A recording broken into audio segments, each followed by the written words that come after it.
मीरा सो जाते हैं तो वो चुपके से उस डब्बे को घर के बाहर ले जाती है और फिर उसमें से पटाखे निकालने लगती है। अरे वाह, अब इन पटाखों को जलाऊंगी, कितना मजा आएगा। कितने नए नए तरीके के पटाखे हैं ये, मैंने तो कभी नहीं देखे। चुड़ैल एक एक करके उन पटाखों को जलाने लगती है और खुशी के मारे उछलने लगती है। पटाखों की आवाज सुनकर मंगत अचानक उठ जाता है। हे भगवान, ये इतनी रात को पटाखों की आवाज कहाँ से आ रही है?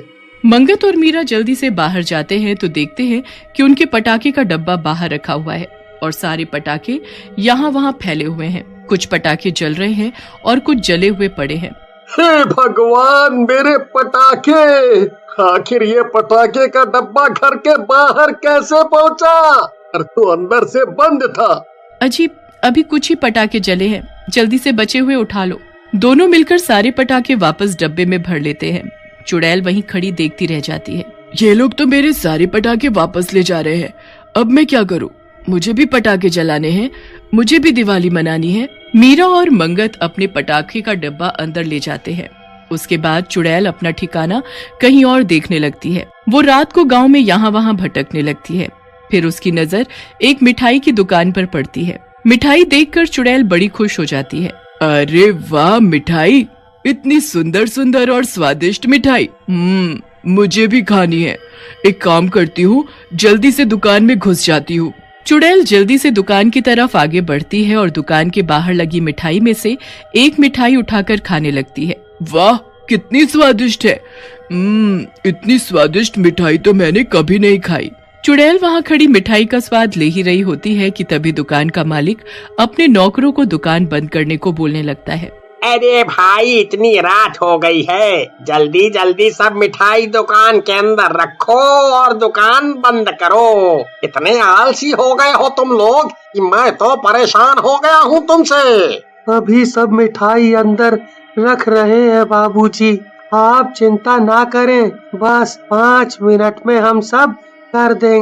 दुकानदार अपने नौकरों पर गुस्सा करता है और सब जल्दी जल्दी सारी मिठाई अंदर रख देते हैं। चुड़ैल मिठाई के 2 टुकड़े लेकर वहीं खड़ी रह जाती है। मेरी मिठाई, अब मैं मिठाई कैसे खाऊंगी? अब मैं क्या करूं? मुझे कुछ और देखना पड़ेगा।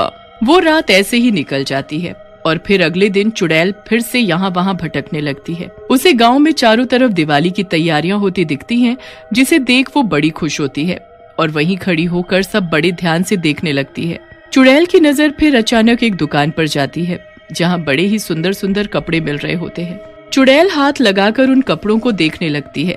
वाह, कितने सुंदर कपड़े हैं ये, काश मेरे पास भी ऐसे कपड़े होते, मैं भी दिवाली पर सबकी तरह सुंदर सुंदर कपड़े पहनती। एक काम करती हूँ, अभी यहाँ कोई भी नहीं है, जल्दी से एक सुंदर सा सूट निकाल कर देखती हूँ। चुड़ैल एक सूट निकालती है और शीशे के सामने खड़ी होकर उसे अपने ऊपर लगाकर देखने लगती है। अरे वाह, ये तो मुझ पर कितना जच रहा है, अब मुझे भी यही सूट चाहिए, मैं भी दिवाली पर इसे पहनूंगी। चुड़ैल उस सूट को अपने ऊपर लगाकर देख ही रही होती है कि अचानक उसके पीछे दुकानदार आ जाता है, जिसे वो चुड़ैल सामने तो नहीं बल्कि शीशे में दिख जाती है। अरे भाई लोगों, जल्दी आओ, जल्दी आओ। अरे क्या हुआ सेठ जी, क्यों चिल्ला रहे हो? आप तो काफी डरे हुए भी लग रहे हो। अरे बात ही कुछ ऐसी है।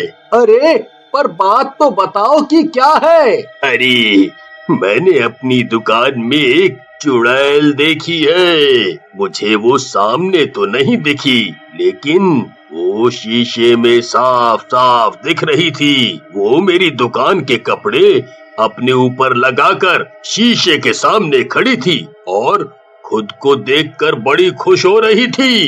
हे भगवान, ये आप क्या बोल रहे हो? हमारे गांव में मतलब चुड़ैल घूम रही है? अरे भाई लोगों, अब दिवाली आ रही है ना, इसलिए मुझे लगता है किसी ने जादू टोना करके आपकी दुकान में चुड़ैल छोड़ दी है। आप जल्दी इसका कुछ करो, क्योंकि आज आपकी दुकान बर्बाद कर देगी और कल को किसी और की। अरे जल्दी से गांव के तांत्रिक को बुलाओ और वही इसका समाधान करेंगे। और आप सबसे पहले उस दुकान को बाहर से बंद कर दो ताकि वो चुड़ैल अंदर ही बंद हो जाए। दुकानदार जल्दी से जाता है और अपनी दुकान का शटर बाहर से लगा देता है। शटर बंद करते ही चुड़ैल अंदर बंद हो जाती है अरे ये दुकान किसने बंद कर दी?